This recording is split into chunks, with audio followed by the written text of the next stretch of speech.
台北的早晨，捷运站旁的便利商店前总是排逐长长的队伍，每个人手里都拿着一杯纸杯咖啡，边走边喝，赶逐上班。这个画面你熟悉吗？很多台湾人每天睁开眼睛的第一件事就是要来一杯咖啡才能清醒。但是我今天要问你一个很严肃的问题：你每天喝咖啡是为了提神醒脑，还是不小心在体内加热癌细胞？我是刘医师，在医院工作超过30年，这些年来我看过太多病人，他们从来不抽烟不喝酒，却被诊断出食道癌第3期。追问下去才发现，原来问题就出在每天那杯看似平常的咖啡上。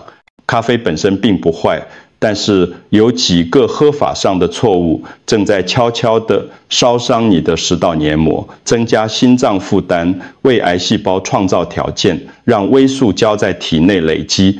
今天这支影片，我要告诉你3个重要的内容。第一，有3样东西绝对不能跟咖啡一起使用，尤其是药物。第二，有一个喝咖啡的习惯，会让食道癌的风险增加1倍。很多人明明不抽烟也会得。第三，怎么在中午之前喝咖啡，能帮助你降低死亡率，减少心血管疾病。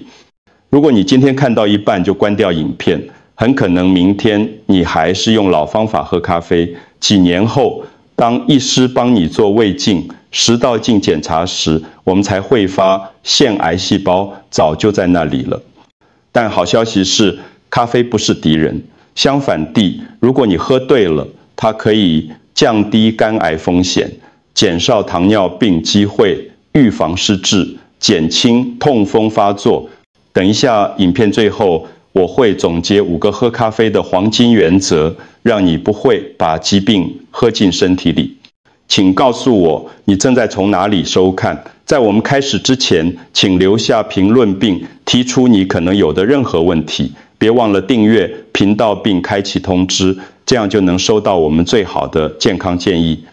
我想知道你有没有在追踪这支影片。如果你觉得这些内容有帮助，请在留言区打数字1，如果没有，请打数字0。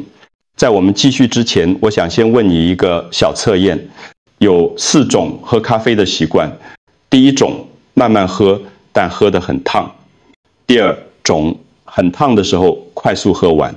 第3种，只喜欢喝冷的或加冰的。第4种，加很多糖、很多奶。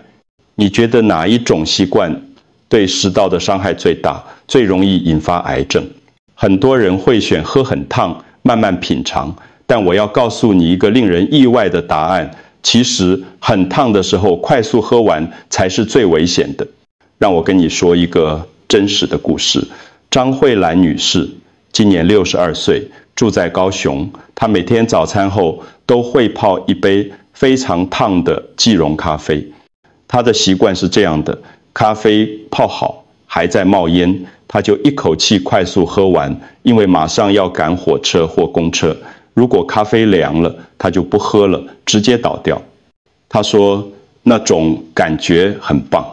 热咖啡划过喉咙和胸口，整个人都暖和起来，特别舒服。但是最近几个月，他开始觉得喉咙卡卡的，吞咽困难。他以为只是咽喉发炎，没太在意。后来女儿劝他上台北检查，做了内视镜。当我看到内视镜的画面时，心里一沉。在食道的上端，靠近脖子的地方，有一个大约3公分的肿块，病理切片结果显示这是食道癌第3期。我问他：你抽烟吗？他说不抽。喝酒吗？他说几乎不喝。唯一的习惯就是每天那杯滚烫的咖啡，而且一定要在几分钟内喝完。为什么会这样？让我解释给你听。食道的内壁覆盖住一层薄薄的黏膜，就像皮肤内层的嫩肉。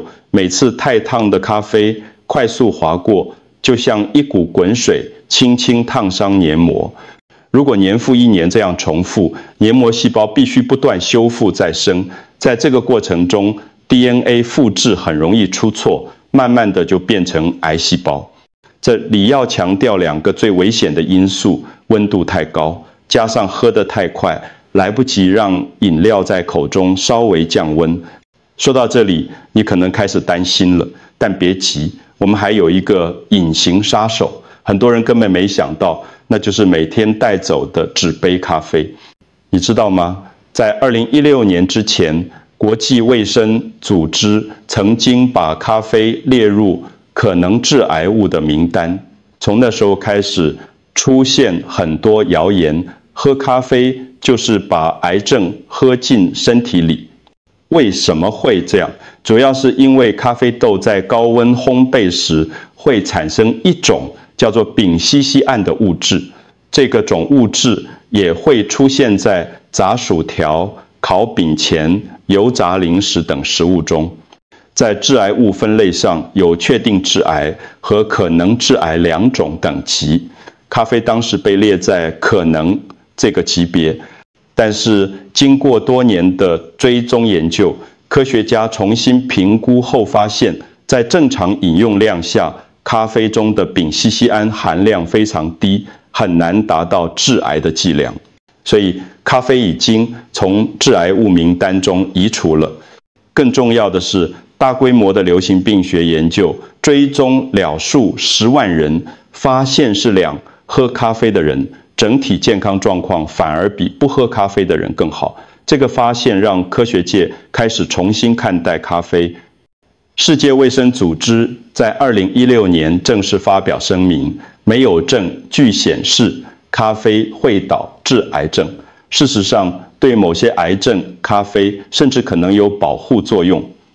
这个转变背后有一个重要的科学原理，我们不能只看一种成分，要看整体效果。咖啡里确实有微量的丙烯酰胺，但同时也有大量的抗氧化物、制多酚类化合物，它们的保护作用远远超过那一点点可能的风险。这告诉我们什么？咖啡本身不是杀手，真正的杀手往是我们喝的方式，喝太烫，跟药物一起喝，喝错时间，用会释放塑胶的纸杯。咖啡不只是无辜的，如果喝对方法，它甚至被称为药物之王，因为它可以保护我们的肝脏、心脏、大脑。这些我等一下会详细说明。但在那之前，我们要先谈谈一个非常重要的问题：咖啡跟药物的致命组合。让我给你描绘一个场景：台北的上班族早上起来有点喉咙痛、流鼻水，就到药局买感冒药，吃完药顺手到便利商店买杯热咖啡，觉得这样可以提神工作，听起来很正常，对吧？但这个组合可能非常危险。第一组合，咖啡加感冒药，含麻黄素。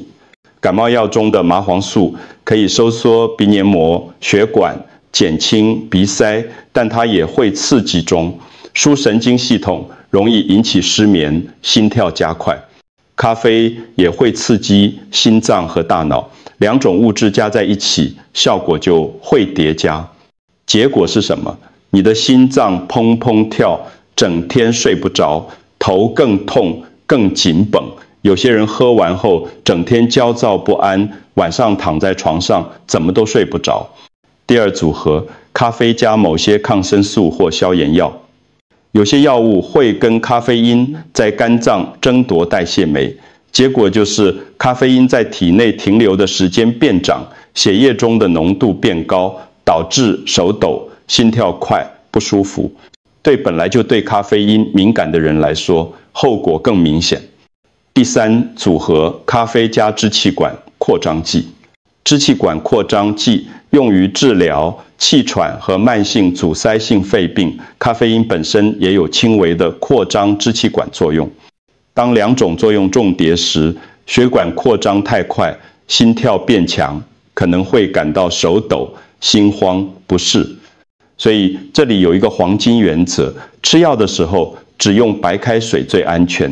如果你真的很爱喝咖啡，至少要在吃药前后间隔2个小时。什么是2个小时？因为大部分药物在胃肠道吸收进入血液循环，大约需要1到2个小时。咖啡因的半衰期，也就是身体代谢掉一半的时间，大约是3到5小时，但2个小时的间隔已经可以避免最高峰时的交互作用。还有一点要特别提醒，如果你正在服用抗凝血药物，像是华法林，咖啡的影响会更复杂。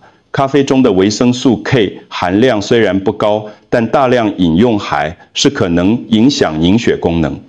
另外，如果你在服用甲状腺素药物，最好在服药后至少30分钟到1小时再喝咖啡，因为咖啡可能会干扰药物的吸收。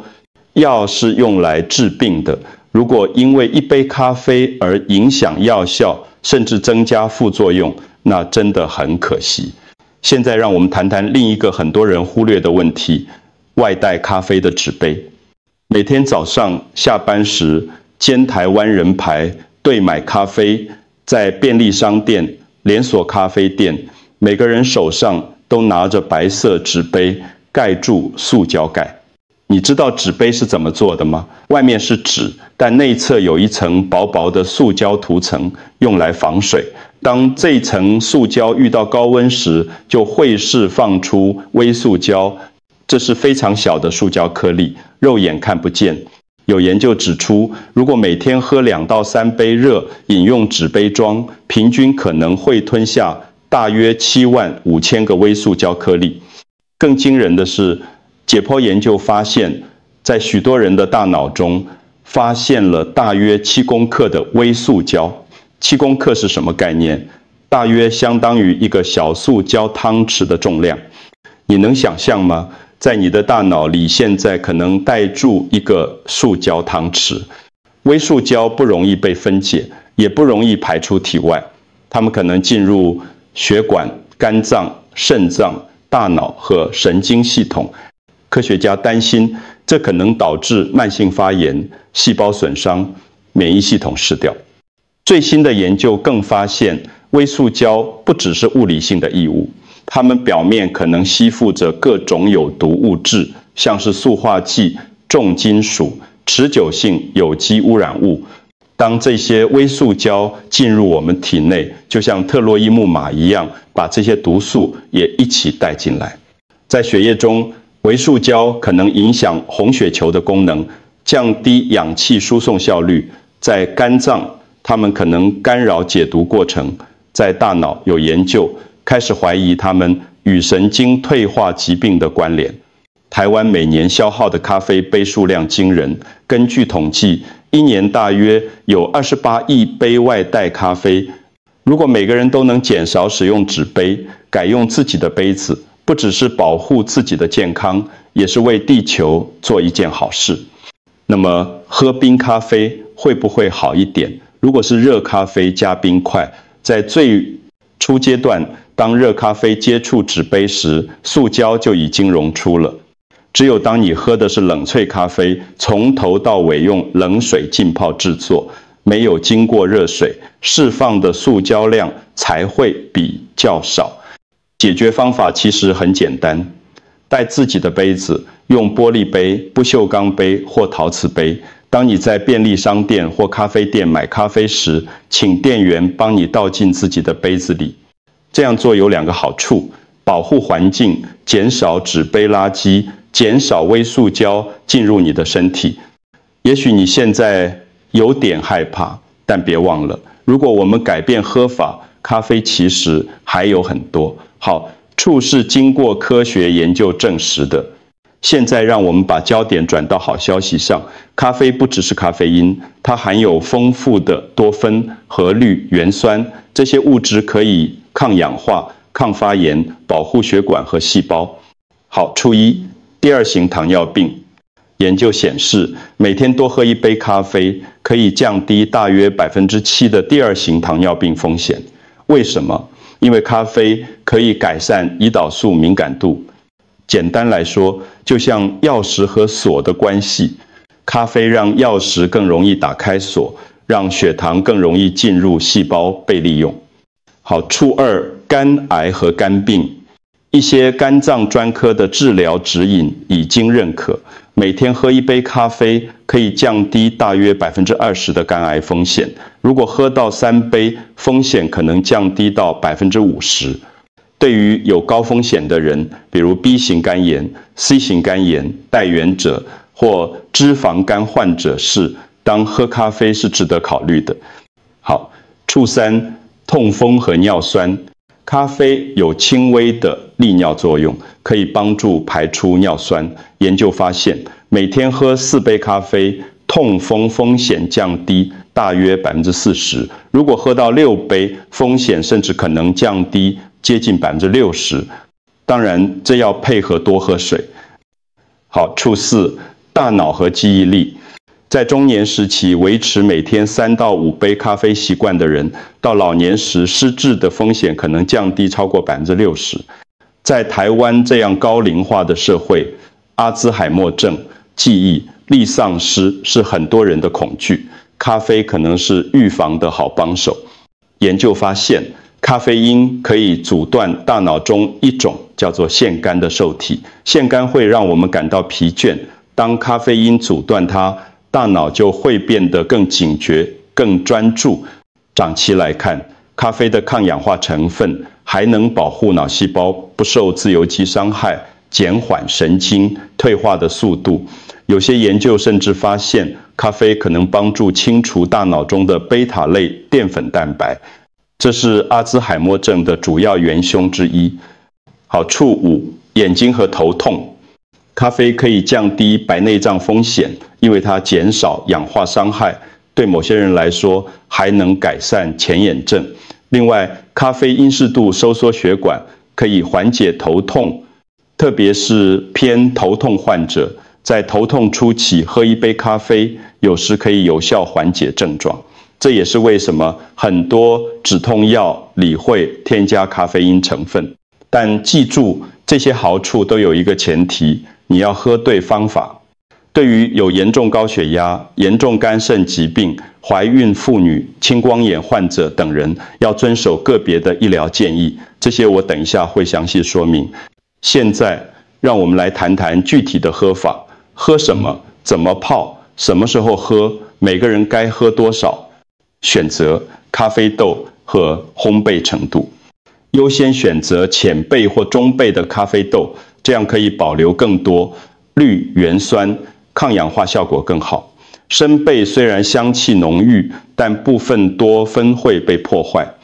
冲泡方式：手冲咖啡，热水和咖啡粉接触时间长，可以萃取更多多酚和咖啡因。浓缩咖啡味道浓厚，但萃取时间短，总多酚含量可能较少。